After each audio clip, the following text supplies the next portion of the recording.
So, Bruce, big fan of the book, big fan of the show. Surprised when season 1 ended the way that the book ended. I wonder, now that you don't have the material of the book so much to work for anymore, what are you doing for season 2? Well, I'm doing what you've been thinking about since you read the book, which is wonder what happens next. I mean, I read the book 30 years ago. I've had 30 years to think about season 2. It's a book that begs for a season 2. I mean, the most frustrating thing about the book is how it ends. So I think that we very much wanted to continue Margaret Atwood's world and Margaret Atwood's story. And so in the first year, we were able to find a way to bring that to life, and so it gave us a good foundation for season 2 when we're moving forward, but very much in that world and also in that Margaret Atwood-ness, you know, that kind of the feel of her world and her stories. But I think there are lots of things that are mentioned in season 1 we didn't ever get to. There were things that we kind of brushed up against, interesting places, interesting ideas that we didn't get to explore, and that's the beauty of having another season and another season and another season. Well, so added to that pressure, the fact that season 1 is so successful. I lost count of how many awards you won. I should be able to go like that and say I should be. It's my job at Gold Derby. But so I mean, did that add any pressure to it? I mean, were you surprised at all by the amount of awards recognition that you got for this show? I was certainly surprised and thrilled and pleased. I mean, everybody works so hard on this show. I can't even tell you. It's a group of professionals with the highest work ethic, starting from Lizzie, the whole cast, the whole crew. So you're proud of the work you do, and then you're so proud that people recognize the work that you do. But it does put pressure on. I mean, it's terrifying. I mean, how can it not be? Well, one of the things that made this show so relevant in its first season and makes it even more relevant today is that, I mean, it was sort of like a preamble to the Me Too movement. And now even more so with women coming forward with these stories of sexual assault and harassment and standing up for themselves, much like Alfred and all the other handmaids do in the show. Can you talk about doing the show in the context of the times that we're in? Well, I think what we tried very hard to do is to keep it in the context of what's happening now, because the reason the book has been so interesting is every time I read it over the last 30 years, it seems like this was the perfect time to be reading this book. So you really want it to be of today, not from another time.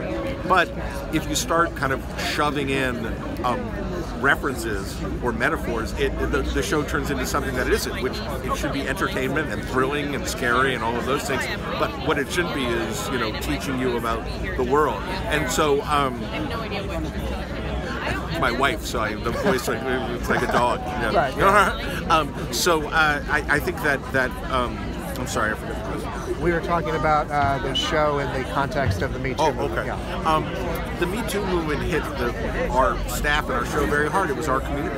It's our community. It's our friends. It's the people we know and love and work with who were getting victimized, and we didn't recognize it when it happened, and then people didn't feel comfortable talking about it, and both of those things are just make you feel like a shit. I mean, and make you feel like a terrible boss and a terrible friend, and that's been a lot of kind of hurt from point of view of how do we make a more comfortable workplace so more people can talk about those things.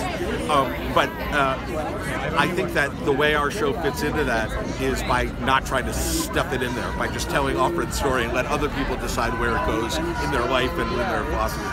Well, certainly I think it helps that not only do you have so many strong women in front of the camera for the show, but you've got a lot of strong women behind the camera as well. I mean, just Reed Morano, for instance, jumps right out. Can you talk about having so many women on your staff? I mean, what? It's hell. Yeah.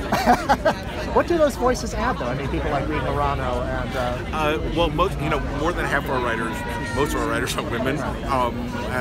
Most of our directors, half of our directors were women this season. And we had a female DP, and we have female heads of departments as much as we can.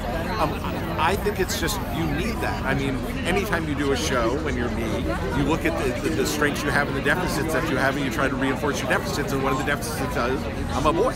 And so there are certain things you cannot know, walking through the world in my skin versus walking through this world as a woman.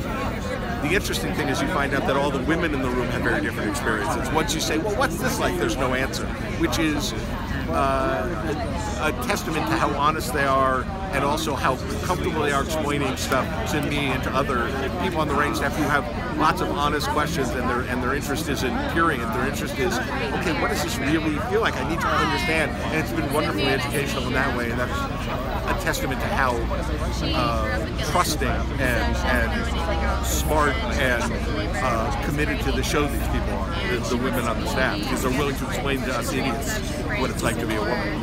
Well, Bruce Miller, thank you so much. I Thank you. Look forward to seeing what you. I will try to stop checking your site. I will. Please keep checking. I enjoy it. I like the quick. Okay. That's very cool.